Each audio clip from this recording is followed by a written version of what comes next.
Bonsoir et bienvenue à tous.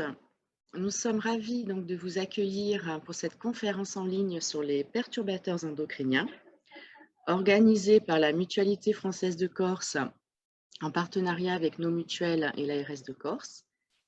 Nous remercions tout particulièrement nos mutuelles qui ont largement communiqué auprès de leurs adhérents sur cet événement et l'ARS de Corse qui nous soutient et nous accompagne sur de nombreux projets, dont celui-ci. Alors, avant de passer au cœur du sujet qui nous rassemble ce soir et de donner la parole à notre expert Philippe Perrin, juste quelques mots sur la mutualité en région Corse. Nous représentons la fédération au niveau local. Notre union régionale fédère 136 mutuelles qui protègent les trois quarts de la population insulaire. L'une de nos missions principales en tant qu'acteur de prévention est de contribuer au maintien et à l'amélioration de la santé pour tous. Pour cela, nous développons chaque année un programme régional de prévention qui se décline en une centaine d'actions au plus près des territoires et en direction du grand public et des adhérents mutualistes pour leur permettre de faire des choix éclairés en matière de santé. C'est dans ce cadre aujourd'hui que nous allons parler de santé environnementale et plus particulièrement de l'impact des perturbateurs endocriniens sur notre santé et notamment celle des plus jeunes, des plus petits. Il est temps de passer la parole à notre intervenant, Philippe Perrin, qui travaille sur les questions de santé et d'environnement depuis de nombreuses années. Je vous souhaite donc une belle conférence et je vous retrouve d'ici 3/4 d'heure en compagnie de Philippe pour lui soumettre toutes vos questions. Merci et Philippe, bonsoir et c'est à toi. Bonsoir, merci beaucoup. Je suis très heureux d'être parmi vous, si je puis dire, virtuellement pour cette conférence, c'est WebConf. Je voudrais remercier l'ARS et la mutualité de Corse de leur confiance qu'ils me témoignent pour la réalisation de cette conférence. Alors, je vais tout de suite commencer à vous présenter ce diaporama pendant 3/4 d'heure à peu près, puis ensuite, je vous proposerai d'échanger sur des questions-réponses. Alors, je vais tout de suite lancer le diaporama. Voilà, je pense que ça doit s'afficher correctement normalement. Alors, pour me présenter en quelques mots, je m'appelle Philippe Perrin, je suis éco-infirmier, un infirmier spécialisé sur les thématiques de santé et d'environnement. Et je ne fais en fait plus aujourd'hui que de la formation dans les structures de formation de soignants notamment, mais aussi je fais des conférences, des formations sur ces thématiques de santé environnementale qui regroupent l'ensemble des expositions auxquelles on est soumis et des conséquences sur leur santé, des expositions auxquelles on est soumis dans l'alimentation, dans les cosmétiques, la qualité de l'air, la qualité de l'eau, etc., dont on aura l'occasion de reparler parce que la thématique des perturbateurs endocriniens se vit malheureusement au travers de toute une série de sources d'exposition qu'on va essayer de survoler dans les solutions. Voilà. Et depuis 8 ans maintenant, je suis aussi directeur d'un institut de formation en santé environnementale qui dispense une formation de 190 heures, principalement à destination des soignants ou des gens de la petite enfance, sur la thématique de la santé environnementale. Une formation qui est dispensée sur Paris et une autre sur Grenoble. Alors, juste pour, peut-être parce que ce concept d'éco-infirmier en quelques mots, c'est quoi un éco-infirmier? Parce que ce n'est pas quelque chose qui est reconnu aujourd'hui, juste pour présenter un petit peu le contexte de ce que j'entends derrière cette notion. Vous êtes sans doute déjà posé des questions sur qu'est-ce qu'on mange, qu'est-ce qu'on respire, qu'est-ce qu'on boit, de quoi prendre peur quand on regarde certains reportages. Et quand vous avez toutes ces questions et que vous cherchez à vous protéger de ces polluants, vous-même, votre famille, vos enfants, si vous êtes enceinte, imaginez votre bébé aussi à naître, vous avez beaucoup de questions. Et vous allez a priori penser qu'un professionnel de santé sera en mesure de vous répondre. Donc vous allez voir un professionnel de santé, un médecin par exemple, qui étant tellement mal formé sur ces sujets-là, enfin les médecins sont très mal formés sur ces thématiques, mais comme l'ensemble des soignants de toute façon, à se demander si nous sommes vraiment face à un système de santé ou pas plutôt un système de maladie. On a vraiment aujourd'hui une tendance à gérer des crises sanitaires, à mon sens. Bien, ce médecin ne sachant pas quoi vous répondre risque de vous prescrire, si vous êtes vraiment très inquiet, un anxiolytique. C'est peut-être une mauvaise solution. Et quand vous avez des questions sur ces sujets-là, n'ayant pas de réponse de la part des professionnels de santé, il vous reste Internet. Et sur Internet, bien sûr, vous le savez bien, vous allez y trouver un peu de tout, le pire comme le meilleur, des propos très rassurants, voire des propos très inquiétants. Et c'est en ça qu'il serait souhaitable que des soignants soient formés à répondre de façon le plus objective possible et en sachant faire passer le message, parce que c'est un message complexe, celui de la santé environnementale, sachant faire passer le message. Donc c'est pour ça qu'on est en formation. Alors pour revenir un petit peu à l'historique maintenant des perturbateurs endocriniens.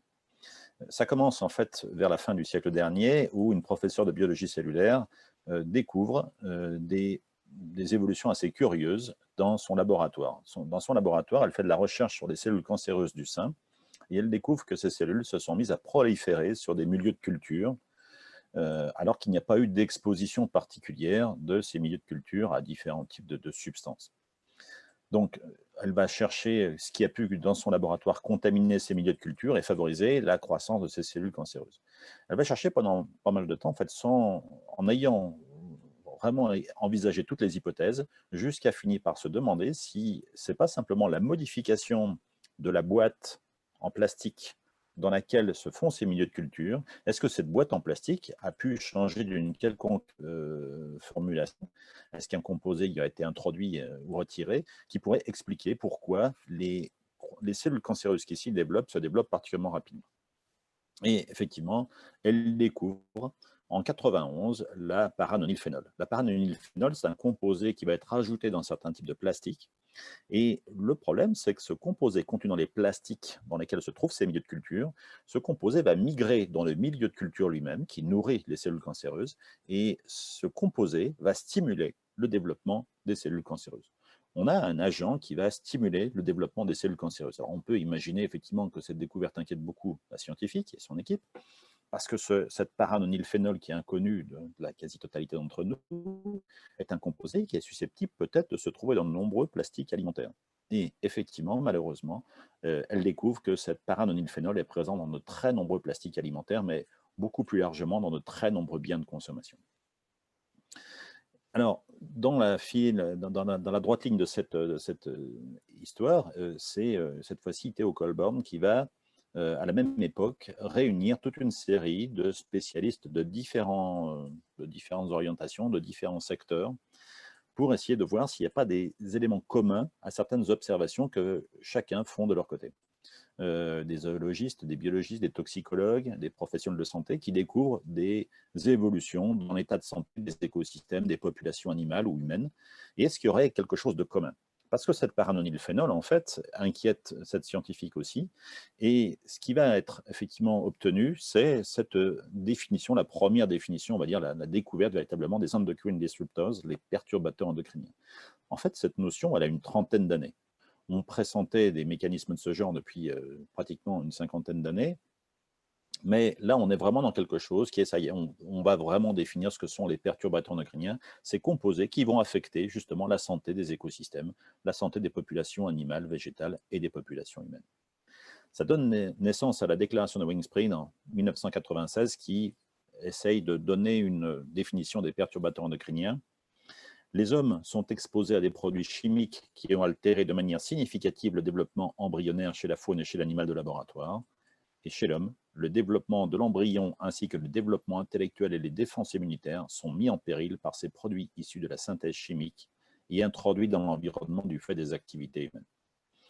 Grande inquiétude, tous ces composés touchent l'ensemble de l'écosystème. Nous sommes, nous, êtres humains, imprégnés, et ça pourrait affecter nos capacités intellectuelles, nos défenses immunitaires, nos capacités reproductives. Force est de constater que cette déclaration était assez visionnaire, puisqu'aujourd'hui, on peut dire que les perturbateurs endocriniens, malheureusement, agissent bien plus que simplement sur nos capacités reproductives, mais ils agissent aussi sur nos défenses immunitaires, sur nos capacités intellectuelles notamment. Donc ça, c'était pour l'histoire, et on a donc une définition qui a été faite par l'OMS. Alors l'OMS, c'est l'Organisation mondiale de la santé, ce département des Nations Unies. Voilà comment l'OMS, en 2002, définissait les perturbateurs endocriniens. Ce sont des substances chimiques d'origine naturelle ou artificielle. Oui, on va le voir, certains composés d'origine naturelle sont aussi des perturbateurs endocriniens, comme quoi ce n'est pas une création uniquement humaine, il y a aussi des composés naturels qui sont des perturbateurs endocriniens. Donc, des substances chimiques d'origine naturelle ou artificielle, étrangères à l'organisme, on parlera de xénobiotiques, qui peuvent interférer avec le fonctionnement du système endocrinien et induire ainsi des effets délétères sur celui-ci ou sur ses descendants. On peut avoir des effets transgénérationnels, des effets qui vont passer une, voire plusieurs générations. Donc, il faut bien comprendre que les perturbateurs endocriniens dans cette définition, et dans celle qu'on a validée aujourd'hui, c'est une définition qui mène en fait à une exposition à des pathologies, des problèmes de santé. Je veux dire par là, on pourra avoir une représentation erronée du perturbateur endocrinien, un gâteau au chocolat par exemple. C'est sympa, un gâteau au chocolat, mais un gâteau au chocolat, ça contient du sucre. Et le sucre, il modifie, quand on avale du sucre, il modifie notre indice glycémique et il va provoquer la réaction de l'organisme par la production de certaines hormones, notamment de l'insuline. Donc on se dit que le sucre, et le gâteau au chocolat ici, est un perturbateur endocrinien parce qu'il bouleverse la sécrétion de nos hormones. Non, ce n'est pas un perturbateur endocrinien parce qu'au sens de la définition d'un perturbateur endocrinien, il doit aussi être il doit avoir un effet délétère. Alors bien évidemment, le gâteau au chocolat n'a pas forcément un effet tout à fait sympathique si on en consomme trop et trop fréquemment, bien évidemment. Néanmoins, on ne peut pas parler de perturbateur endocrinien dès lors qu'il y a une modification des sécrétions hormonales. Alors d'ailleurs, je parle de sécrétion hormonale.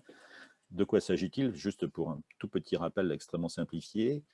Le système hormonal, c'est toute une série de glandes, de tissus dans l'organisme qui vont sécréter, par exemple ici au niveau des organes sexuels, soit des œstrogènes pour les femmes, soit des androgènes pour les hommes. Et ces tissus endocriniens, quand on les regarde d'un peu plus près, on parle de tissus hormonaux, tissus endocriniens, ils vont en fait déverser des hormones, donc des messagers chimiques dans le sang, et ces hormones vont aller agir à distance sur des tissus cibles. Point très important à comprendre, c'est que ces mécanismes hormonaux régulent de près ou de loin à peu près toutes les fonctions de l'organisme. Premier point très important, et puis notamment, les hormones jouent un rôle très important dans le développement du très jeune enfant et surtout du fœtus.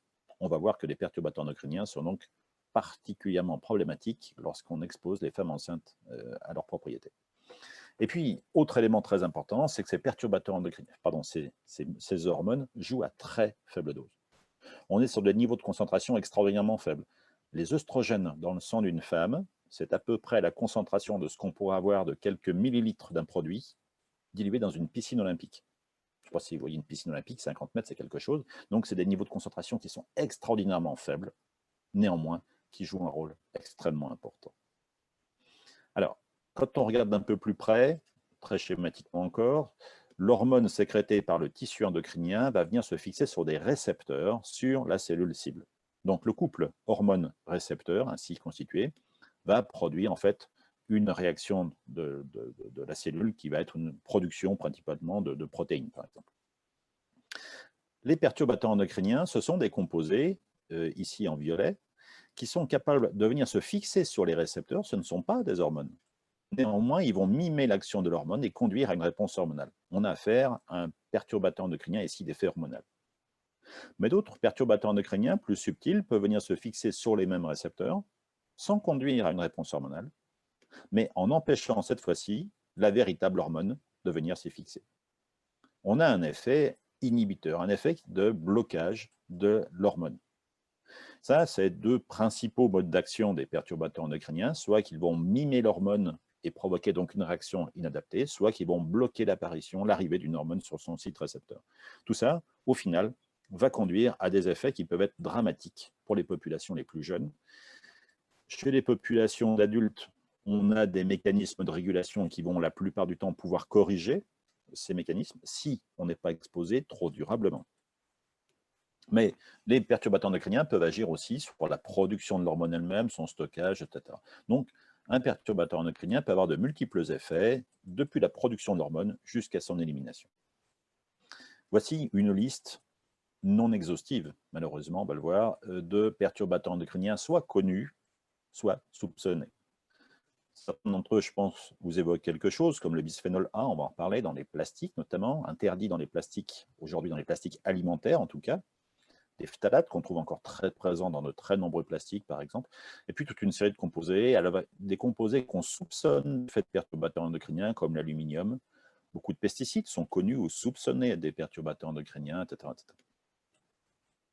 Alors, les perturbateurs endocriniens ont ceci de redoutable, c'est qu'ils agissent dans des mécanismes assez différents de ce que l'on connaissait en toxicologie. En toxicologie, classiquement, on fait des courbes, des lignes qui s'appellent des lignes dose-réponse. En gros, à partir de quelle dose on a un effet sur un organisme. Ça, c'est des mécanismes qu'on dit sans seuil. Dès les plus faibles doses, on a un effet de l'exposition à une substance sur l'organisme.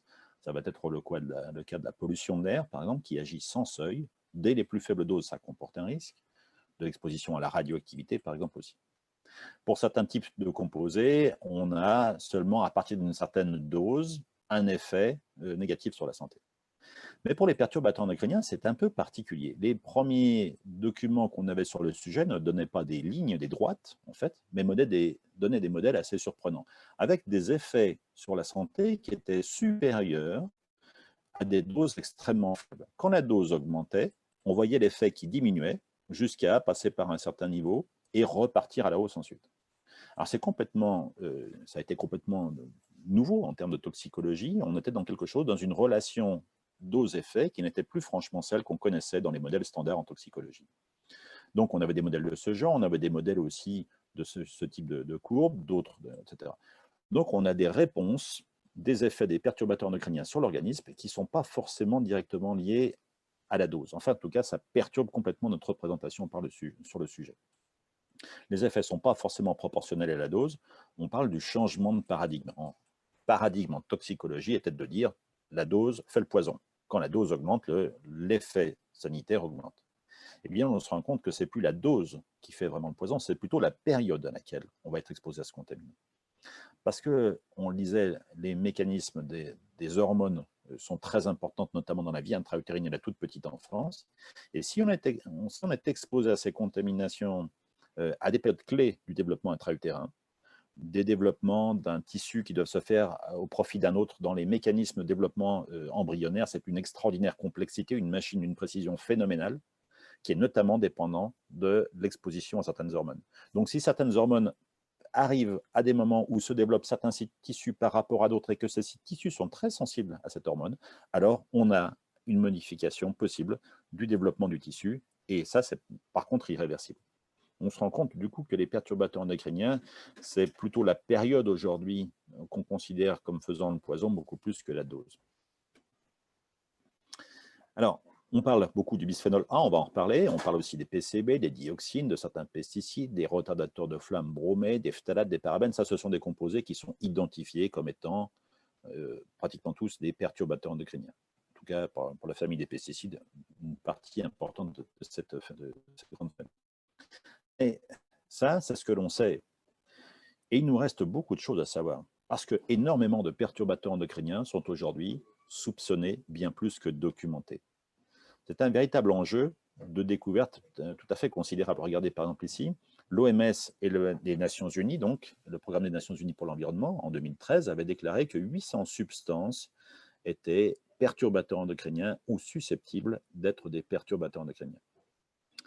Plus récemment, enfin, quand vous voulez des chiffres plus récents, vous allez sur un site TEDx, effectivement, endocrinedisruption.com, et là, vous avez listé l'ensemble des substances chimiques dont au moins une étude a montré une activité de perturbateur endocrinien. Alors, ces effets sur des perturbateurs endocriniens ne sont pas observés chez les populations humaines. Alors, pour certaines, oui, mais c'est assez rare. C'est surtout sur les populations animales. Donc, dès qu'un composé a des effets sur des populations animales, des effets de perturbateurs endocriniens, on soupçonne ce composé d'avoir des effets similaires, en tout cas de perturbateurs endocriniens chez les populations humaines. Mais bien sûr, le lien est difficile à établir. Les modèles animaux ne sont pas forcément 100% fiables, on le sait très bien, du coup, ça laisse énormément d'incertitudes. Et cette base de données, en 2020, pratiquement recensait 1440 composés soupçonnés ou connus comme ayant des effets de perturbateurs endocriniens. 800 substances, 1440, ou quelques dizaines tout au plus, parce que si vous regardez les documents aujourd'hui officiels, et la liste des perturbateurs endocriniens documentés, on est à moins d'une cinquantaine, beaucoup moins d'une cinquantaine. Donc on voit tous les enjeux considérables de recherche qui doivent être menés sur le sujet. En attendant, ces substances continuent de nous exposer dans notre quotidien. Et c'est un vrai problème. Notamment, je parlais des très jeunes enfants. Les très jeunes enfants sont particulièrement sensibles parce qu'ils sont dans ce qu'on appelle la période des 1000 jours. Cette période des 1000 jours, c'est la période de très intense développement de l'individu. C'est une période aussi où beaucoup d'organes, notamment de détoxication, comme le foie ou les reins, ne sont pas correctement opérationnels. Donc, on a des difficultés d'éliminer ces toxiques En même temps, on est en plein développement, tout est rendu beaucoup plus vulnérable à cette période. Alors, cette période des 1000 jours, c'est la période d'extrême sensibilité, notamment aux perturbateurs endocriniens. C'est en règle générale, on peut le dire aussi, la période de plus grande sensibilité des individus au cours de leur vie à l'ensemble des polluants de l'environnement. Ces 1000 jours commencent quand la petite graine de papa rencontre la petite graine de maman, donc on commence à la conception, et ça se termine au 2e anniversaire. Comptez, toute la vie intra-utérine, 2 années de vie, ça fait 1000 jours. Facile à retenir, ces 1000 jours sont des périodes extrêmement sensibles à l'exposition aux perturbateurs endocriniens. On a beaucoup d'études qui montrent que cette exposition, dans cette période des 1000 jours, à des perturbateurs endocriniens peut conduire à des anomalies génitales à la naissance, des pubertés précoces, des troubles du comportement, plus tard des baisses de fertilité, des cancers, de l'obésité, du diabète, des maladies neurodégénératives, etc. Et plus impressionnant encore, on parle même d'effets transgénérationnels. On parle ici de l'origine développementale de la santé des maladies qui surviennent à n'importe quel âge de la vie, qui pourraient être liées à des phases de développement. Donc, dans cette période des 1000 jours, des expositions peuvent conduire à des maladies qui peuvent apparaître bien des années, bien des décennies plus tard. Plus récemment, Santé publique France, en 2018, indiquait par exemple que les tendances de santé reproductive masculine observées aujourd'hui, on a une vraie baisse de qualité spermatique observée dans les populations humaines depuis, on va dire, une cinquantaine d'années, mais c'est un déclin qui est tout à fait significatif. On a perdu en gros la moitié de nos spermatozoïdes dans l'espace d'une cinquantaine d'années. Eh bien, on pense aujourd'hui que ces tendances de baisse de capacité reproductive pourraient refléter les expositions de générations antérieures, par exemple au DDT et aux dioxines. DDT, c'est un insecticide qui a été interdit dans les années 70, et les dioxines, qui sont des composés issus notamment de la combustion. Donc, on se rend compte qu'on peut avoir des effets. On a aujourd'hui des hommes, par exemple, qui ont des difficultés à concevoir avec leur conjointe un enfant, parce qu'ils ont un sperme en mauvais état, qui pourrait être lié en partie, tout au moins, à ce que leurs parents ou leurs grands-parents ont connu en termes d'exposition. On voit des effets transgénérationnels qui mettent une sacrée pression aussi sur les générations actuelles, parce que notre santé aujourd'hui, nos expositions aussi, constituent un moyen ou un risque, j'allais dire, de protéger ou de dégrader la santé de nos descendants. Des effets transgénérationnels, c'est assez inquiétant, effectivement. Voilà, c'est une liste malheureusement non exhaustive de pathologies qui sont là aussi soit bien documentées, soit fortement soupçonnées être en lien avec des perturbateurs endocriniens. On y trouve bien sûr les cancers de type cancer hormonodépendant, c'est pas très surprenant puisque notamment beaucoup de cancers du sein dépendent de la concentration d'œstrogènes présente dans le sang. Donc plus une femme est imprégnée notamment durablement par des œstrogènes liés à ses sécrétions des ovaires, plus elle a un risque de développer un cancer du sein. Mais si vous avez une exposition qui se poursuit après la ménopause à des œstrogènes, en tout cas à des composés chimiques que votre corps va reconnaître comme des œstrogènes, alors ça augmente votre risque de développer un cancer du sein. Mais baisse de fertilité, on en parlait aussi, mais l'autisme, par exemple, le diabète, les pathologies thyroïdiennes, redoutables, parce que ces pathologies thyroïdiennes peuvent, dans la petite enfance, conduire à un défaut de développement du système nerveux central, par exemple. Donc on trouve aussi des pathologies neurologiques, par exemple, des malformations, de l'obésité, des prématurités, etc. Donc un très grand nombre de pathologies qui sont connues ou soupçonnées être en lien avec l'exposition à ces perturbateurs endocriniens.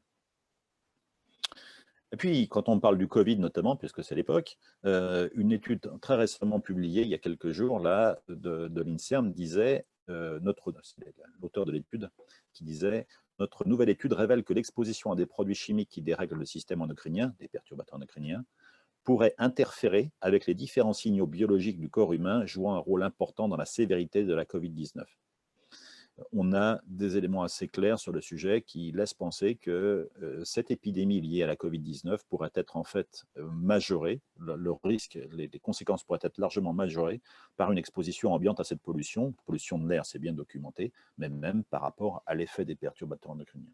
Donc on comprend que lutter contre les perturbateurs endocriniens, ce n'est pas juste un problème de capacité reproductive qu'il faut protéger, c'est l'ensemble de notre santé qu'il faut aujourd'hui prendre en compte à travers ces expositions. Bon, alors, je vous ai dressé un tableau sans doute un petit peu noir du sujet, je m'en excuse. On va maintenant trouver des solutions. Alors, on trouve des solutions là où on a des expositions. Alors, les expositions sont où? Notamment ici, dans un document intéressant publié par l'association Greenpeace en 2005, dans les produits de type parfum. Tiens, c'est Noël, C'est bientôt Noël, il y en a qui cherchent peut-être encore des cadeaux et pourquoi pas des parfums. Alors attention, les chiffres qui sont présentés ici datent de 2005. Malheureusement, très difficile, pour ne pas dire impossible, d'avoir de nouveaux chiffres réactualisés. Donc, il faut prendre ces chiffres, bien sûr, avec des pincettes. Et les marques que vous allez voir dans les différentes photos que je vous présente ensuite sont, bien sûr, pas forcément celles qui sont les pires, mais celles, en tout cas, qui me passaient sous la main quand j'avais l'appareil photo. Voilà. Alors ici, par exemple, on trouve très bien dans toute une série de parfums vendus en France en 2005, la composition ici par rapport à la présence de phtalate dans ces... pardon, je suis allé un peu vite excusez-moi, de phtalate dans ces parfums. Alors les phtalates, ce sont parmi les plus puissants, les plus préoccupants des perturbateurs endocriniens. Et on voit très bien, quand on regarde la somme totale de ces perturbateurs endocriniens, certains parfums en contiennent quasiment pas ou à l'état de trace, et d'autres en sont malheureusement très chargés. Les phtalates ont des effets de type notamment œstrogénique, donc ils vont favoriser les malformations d'appareil génital chez le petit garçon, on les soupçonne d'être en lien avec les pubertés précoces, on les soupçonne aussi de favoriser les cancers hormonodépendants. Donc au final, pour une femme enceinte, puisqu'elle porte un enfant qui est dans sa période des 1000 jours, eh bien une femme enceinte devrait éviter de manipuler des parfums. Une femme enceinte ne devrait pas se parfumer. C'est reconnu dans les pays d'Europe du Nord. En France, c'est mal documenté, malheureusement. Alors, si une femme tient vraiment à se parfumer quand elle est enceinte, c'est au moins appliquer ça sur ses vêtements et pas sur sa peau, et puis limiter les expositions, la fréquence des expositions. En tout cas, ça voudrait dire aussi ne pas parfumer un bébé, même avec des parfums adaptés, parce que malheureusement, la réglementation ne prend pas en compte les risques liés à ces perturbateurs endocriniens dans les cosmétiques. Donc, on ne parfume pas un bébé, une fillette prépubère ne doit pas se parfumer non plus. Attention, ce n'est pas seulement dans les parfums qu'on trouve ces phtalates, on les trouve aussi dans les vernis à ongles notamment. Attention à l'usage des vernis à ongles qu'on pourrait clairement déconseiller chez les fillettes prépubères notamment et chez les femmes qui sont enceintes. Alors attention, ce n'est pas parce que vous manipulez ces produits une fois que vous aurez des problèmes de santé, que votre fille, votre garçon à naître aura des problèmes de santé, bien évidemment. Mais c'est un risque que l'on peut facilement éviter, c'est pour ça que c'est important de le préciser, sans pour autant s'imaginer que forcément l'usage de ces produits va conduire à des pathologies. Heureusement, ce n'est pas le cas. C'est une probabilité qui augmente, c'est tout. Dans les crèmes solaires, par exemple, un autre type d'exposition assez courante aux perturbateurs endocriniens, ce sont les crèmes solaires. Dans les crèmes solaires, il y a deux types de crèmes solaires. Il y a ce qu'on appelle les écrans minéraux, à base de dioxyde de titane, de dioxyde de zinc, de mica, par exemple, etc. Et ces composés sont des composés qui vont jouer le rôle de petits miroirs sur la peau et réémettre le rayonnement solaire. Ceux-là ne sont, en tout cas en termes de perturbations endocriniennes, pas franchement problématiques. On a des critiques qui sont faites sur le disque de titane, mais bon, c'est un autre sujet, notamment sur la forme nanométrique, l'infiniment petite de ces composés qui pourraient être dangereux éventuellement. Mais quand on compare ces écrans minéraux aux filtres chimiques qui sont couramment utilisés dans les crèmes solaires, il n'y a pas photo. Les filtres chimiques sont la plupart d'entre eux aujourd'hui connus ou soupçonnés être des perturbateurs endocriniens. Donc, un cosmétique de type crème solaire, il faudrait privilégier un filtre avec des écrans minéraux. Et juste rappeler aussi que les crèmes solaires, c'est quand même la dernière partie de toute une succession d'étapes destinées à se protéger des excès de l'exposition au soleil. Après, éviter le soleil à certaines heures particulièrement chaudes, etc., etc. Et puis, dans les solutions, on peut, après avoir évité certains types de produits, peut-être favoriser, pourquoi pas, le do-it-yourself, le fait maison. Une recette ici d'une très grande simplicité à faire. En gros, c'est une cuillère à soupe de cire d'abeille sous forme de copeaux, 4 cuillères à soupe d'huile d'olive, vous mettez ça dans une casserole, vous faites chauffer, et une fois que c'est chaud, vous versez dans des petits contenants, ça vous fait ensuite une espèce de petite crème assez pratique, et qui est en fait une base très ancienne, c'est le cérat de Galien pour ceux qui connaissent, et ça a de très très nombreux intérêts sur un plan cosmétique. Ça protège les tissus, c'est la période de l'hiver, ça protège très bien du froid, ça peut être utilisé aussi en baume à lèvres notamment, et dans pas mal de problèmes, notamment gynécologiques, par exemple. Donc, on a ici des solutions assez simples, avec des composés parfaitement naturels et très fortes, très bien tolérés par la peau, et même d'ailleurs particulièrement adaptés à la peau. On a aussi la possibilité, quand on veut rester sur une cosmétique plus classique, de repérer certains types de labels. Voici quelques-uns des labels qui vous garantissent aussi des produits qui sont en fait de composition franchement supérieure. Donc, ces labels, ces pictogrammes, vous allez les retrouver assez facilement dans les boutiques bio, bien sûr, mais aussi dans la parapharmacie, dans les pharmacies, dans les supermarchés, là où vous achetez vos cosmétiques. Et vous pouvez donc retrouver assez facilement des produits qui sont déjà avec de très bonnes garanties d'absence de ces composés problématiques. Dans les médicaments, et oui, certains médicaments sont aussi des perturbateurs endocriniens, mais c'est fait pour. Vous avez dans certains types de médicaments, vous le savez, par exemple, l'éthényl-estradiol. L'éthényl-estradiol, c'est rien moins que la pilule. Donc la pilule, c'est un perturbateur endocrinien, mais fait pour. C'est un médicament qui a pour but de perturber les mécanismes hormonaux. Alors, avec l'objectif de ne pas rendre malade pour autant, bien sûr. On sait que certains types de cancers sont plus nombreux lorsqu'on utilise la pilule, d'autres par contre sont moins nombreux, donc la balance bénéfice-risque est discutable autour de ce genre de produit peut-être. Là où ça devient plus problématique, c'est que cet éthényl-estradiol est uriné par les femmes enceintes sous forme de métabolites, de produits de dégradation, et cet éthényl-estradiol se retrouve dans les stations d'épuration, là où sont traités nos eaux usées, puis au final dans le milieu naturel. Et dans le milieu naturel, on trouve aujourd'hui des concentrations de certains types de produits médicamenteux. On est sur des concentrations qui restent extrêmement faibles, mais qui seraient de nature à perturber le développement sexuel des poissons. C'est bien documenté aujourd'hui, parce que je ne vous ai pas parlé aussi de cet aspect environnemental, mais on a des populations animales qui sont fortement affectées aujourd'hui de l'exposition à ces perturbateurs endocriniens. Je parlais des crèmes solaires juste avant. Eh bien, les crèmes solaires, dans certaines îles, dans certains États insulaires, sont interdites parce qu'on s'est rendu compte que ces crèmes solaires dont les gens s'enduisent vont finir par se diluer en très faible concentration sur les plages et vont conduire en fait à l'effondrement des populations, notamment de coraux dans ces régions.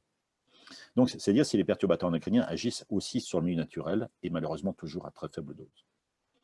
Eh bien, quand ces métabolites urinaires de la pilule sont évacués dans les stations d'épuration et puis dans le milieu naturel, ils peuvent malheureusement se reconcentrer sur certains types de populations animales. Par exemple, ici, l'Ifremer avait fait des études très intéressantes sur l'aval de la Seine et avait découvert que 350 grammes de moules, des animaux filtreurs, accumulaient en 13 jours l'équivalent d'une pilule contraceptive.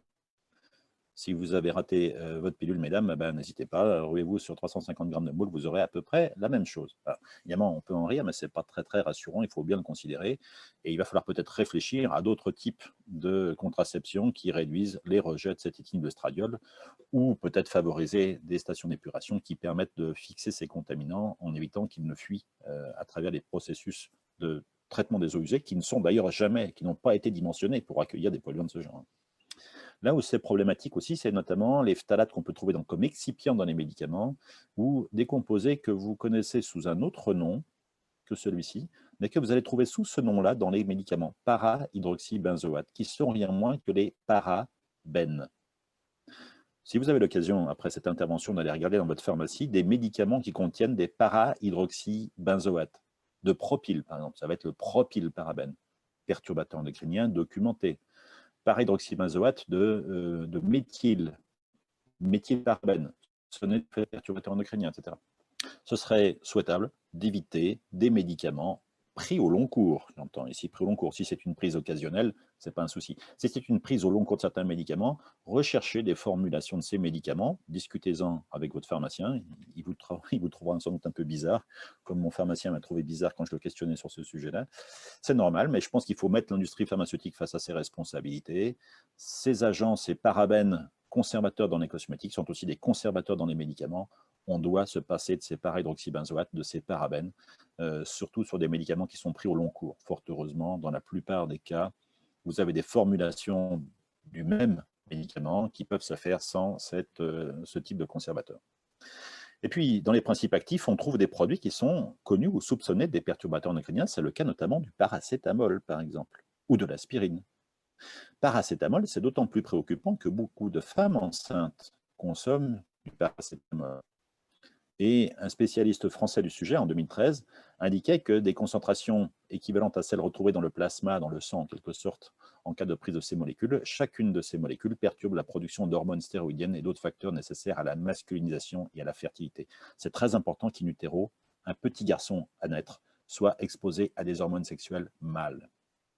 Or, ces hormones peuvent être perturbées par des bah, justement le paracétamol qui vient se fixer sur les sites récepteurs de la testostérone, de l'hormone sexuelle mâle. Donc, qui pourrait conduire à des défauts de masculinisation, comme elles sont observées dans les populations de souris, par exemple, chez le rapporteur. Donc, on se pose aujourd'hui des questions sur les liens entre des cryptorchidées, qui sont des malformations de l'appareil génital masculin, non décentes d'une ou deux testicules à la naissance. On se demande si ces cryptorchidées pourraient pas être liées aussi à la prise de paracétamol pendant la grossesse. Le problème, c'est qu'on n'a pas 50 antalgiques pendant la grossesse. Donc, ça veut simplement dire qu'il faudrait réduire la prise de paracétamol lorsque c'est vraiment nécessaire pendant la période de la grossesse. Mais en règle générale d'ailleurs, en règle générale, des médicaments, même ceux vendus sans ordonnance, doivent être évités dès que c'est possible pendant la grossesse. Je dis bien dès que c'est possible, bien évidemment. Mais en tout cas, on a une surprescription de médicaments en France qui est bien documentée, qui est même dénoncée par l'Agence nationale de sécurité du médicament. Les femmes, aujourd'hui, se voient prescrire trop de médicaments, consomment trop de médicaments lorsqu'elles sont enceintes. Certains sont nécessaires, d'autres sont plutôt superflus. On parle aussi beaucoup de classes de pesticides qui sont des perturbateurs endocriniens. Alors, beaucoup d'entre eux, fort heureusement, sont interdits, notamment les organochlorés, qui étaient redoutables. Plus problématique pour les pyrétrinoïdes. Ces petits noms assez sympathiques à retenir, vous en conviendrez, sont pas sont pas connus du grand public, pourtant ils sont très présents dans beaucoup de produits qui sont des diffuseurs anti-moustiques, des produits sous forme de spray anti-moustiques qui contiennent des composés qui se terminent en trine. Généralement, c'est des pyrétrinoïdes, trine, la permétrine par exemple, la biolertrine, la resmétrine par exemple, la deltamétrine, tous ces composés sont des composés, des pyrétrinoïdes, des insecticides qui sont aujourd'hui documentés comme perturbateurs endocriniens. Ce serait intéressant d'éviter l'exposition à ces composés, notamment dans une chambre pour enfants ou à proximité d'une femme enceinte, vous en conviendrez. Alors, pour autant, quand on parle justement des pesticides dans l'alimentation, parce qu'il n'y a pas ceux seulement qu'on utilise chez soi, est-ce que manger des produits bio est meilleur pour la santé? Eh bien, probablement du fait d'une action des perturbateurs endocriniens de type pesticide qu'on ne trouve pas dans les produits biologiques, parce que ces résidus de pesticides ne sont pas utilisés sur l'agriculture biologique, donc on ne les trouve pas ou quasiment exceptionnellement dans les produits biologiques. Du coup, plusieurs études confirment les bénéfices pour la santé de la consommation de produits biologiques, notamment le moindre risque de malformation chez les petits garçons à naître. L'hypospadia, c'est une malformation du pénis, et la cryptorchidie, j'en parlais juste avant, malformation au niveau du testicule. Eh bien, les malformations de ce genre chez les petits garçons à naître sont nettement diminuées quand la femme a mangé des produits bio pendant la grossesse. Plus récemment, probablement du fait d'un effet aussi de perturbateurs endocriniens réduit parce qu'on mange des produits qui ne contiennent pas ou quasiment pas de résidus de pesticides, le risque de cancer est diminué très sensiblement chez les personnes qui mangent des produits biologiques, notamment chez les personnes en post-ménopause, chez les femmes en post-ménopause, où on a une diminution assez sensible du risque de cancer du sein, qui est lié au fait que beaucoup de pesticides ont des effets mimétiques des œstrogènes. Donc, la fin de la sécrétion des œstrogènes par l'ovaire, c'est donc un moment où on va avoir une moindre imprégnation par des œstrogènes, donc un risque de cancer du sein qui va diminuer. Mais on se rend compte ici que quand on consomme des produits pesticides, des traces de ces œstrogènes de synthèse de type pesticide dans l'alimentation, on continue d'augmenter ce risque. Donc manger bio permet de réduire assez sensiblement ce type de risque. Et puis une étude qui a été publiée il y a une semaine à peine, des études très solides ici, très sérieuses, tirées d'études françaises, d'ailleurs de la cohorte Nutrinet, qui montrait que le diabète de type 2, un diabète qui voit ses chiffres s'envoler littéralement, c'est une épidémie de diabète de type 2 qu'on a aujourd'hui, eh bien ces risques de diabète sont diminués d'à peu près un tiers dès lors que les personnes mangent des produits biologiques. Là encore, ce n'est pas vraiment une surprise parce que beaucoup de ces résidus de pesticides sont des produits qui sont dits diabétogènes, qui favorisent l'apparition du diabète. Donc, manger des produits biologiques, c'est manger moins de résidus de pesticides, donc moins de produits diabétogènes, donc développer moins de diabète. Manger bio est vraiment aujourd'hui quelque chose qu'on peut clairement recommander pour réduire l'exposition à ces composés de type perturbateur endocrinien. Alors, ici, c'est une étude qui a été publiée l'an dernier par l'Agence de sécurité sanitaire qui parlait notamment de l'exposition à des pesticides dans notre habitation. De très nombreux pesticides sont encore utilisés chez nous. Il faut y faire attention et réduire dès que c'est possible l'usage de ces pesticides. Un type de produit particulièrement problématique, c'est le fipronil, qui est un perturbateur endocrinien documenté, soupçonné d'effets cancérigènes, neurotoxiques, et qu'on va trouver ici en concentration relativement élevée dans des composés de type antiparasitaire pour chat ou chien. Alors c'est encore une marque, il y en a d'autres, hein, voilà, je vous déconseille clairement l'usage de ces composés. On peut dire que dans les produits actifs, il y a 2 types de composés qu'il faudrait clairement éviter, le fipronil et l'imidaclopride, qui sont 2 d'ailleurs néonicotinoïdes, si le nom vous dit quelque chose. On en parle beaucoup sur les betteraves aujourd'hui, des composés qui ont été interdits d'ailleurs en enrobage des semences dans le monde agricole depuis plus d'une dizaine d'années maintenant. Ne caressez pas l'animal qui vient d'être traité, respectez scrupuleusement le mode d'emploi et n'utilisez pas ce genre de produit. Et alors qu'il y a un enfant en bas âge et une femme enceinte dans l'environnement, c'est tout ce que je peux vous recommander. Des produits de substitution existent, hein, contenant principalement des huiles essentielles adaptées à l'animal qui va y être exposé. Attention, c'est important. Et puis, dans l'alimentation, on a aussi des contaminants liés au plastique, alors notamment aux emballages. Qu'est-ce qu'on peut faire? Dans les plastiques à usage alimentaire, on peut trouver toute une série de composés problématiques, phtalate, bisphénol, styrène, même si le bisphénol A est interdit aujourd'hui en contact alimentaire. On a toute une série de composés qu'on peut trouver dans les emballages, donc il faudrait revenir à des emballages bien plus inertes, des emballages qui ne relarguent pas de composés. Et là-dedans, on trouve quoi? Notamment l'inox, le verre. Alors bien sûr, il y a toujours le couvercle plastique pour assurer l'étanchéité, mais l'intérêt, c'est que le produit n'est pas en contact avec le plastique. Donc, favoriser le verre, l'inox, tiens, c'est Noël, ça peut être sympa d'acheter des boîtes de conservation en verre ou en inox, c'est très très pratique. Et puis certains types d'additifs alimentaires, alors je vous en présente un particulièrement qui est problématique, c'est le E320, que je vous déconseille tout particulièrement. BHA, c'est son autre petit nom. Soit il va apparaître sous le code E320, soit sous le code BHA. Et ce composé est un perturbateur endocrinien qui est malheureusement bien documenté et qu'on devrait clairement éviter. À noter d'ailleurs, c'est un autre avantage des produits biologiques, que les produits biologiques ne contiennent que très peu d'additifs. 45 additifs alimentaires sont autorisés en bio, contre 338 en conventionnel. Par exemple, le BHA ou 320 est interdit en bio, mais autorisé en conventionnel. Donc, le fait de manger des produits biologiques garantit aussi une forte réduction de l'exposition à de nombreux additifs alimentaires problématiques.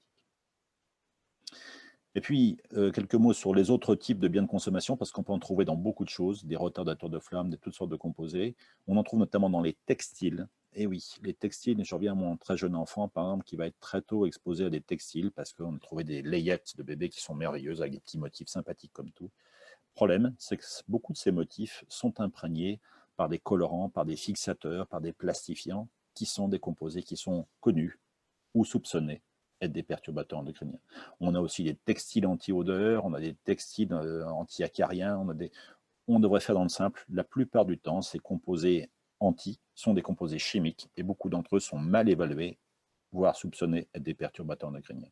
Donc pour un très jeune enfant, privilégier les textiles les plus simples, les laver, d'ailleurs ça c'est valable pour tous les âges, un textile que vous allez porter au contact de la peau devrait être lavé la première fois avant d'être porté. Privilégier dès que c'est possible l'occasion, ça tombe bien, ça coûte moins cher aussi. Et c'est ce qu'on va faire pour un deuxième enfant d'ailleurs. Un deuxième enfant, on va utiliser les affaires de son grand frère ou de sa grande sœur. C'est le premier qui ramasse. Hein, voilà. Et puis il y a des labels de consommation, il y a des labels notamment sur les textiles qui vous garantissent, sinon l'absence, en tout cas une forte réduction de ces composés problématiques.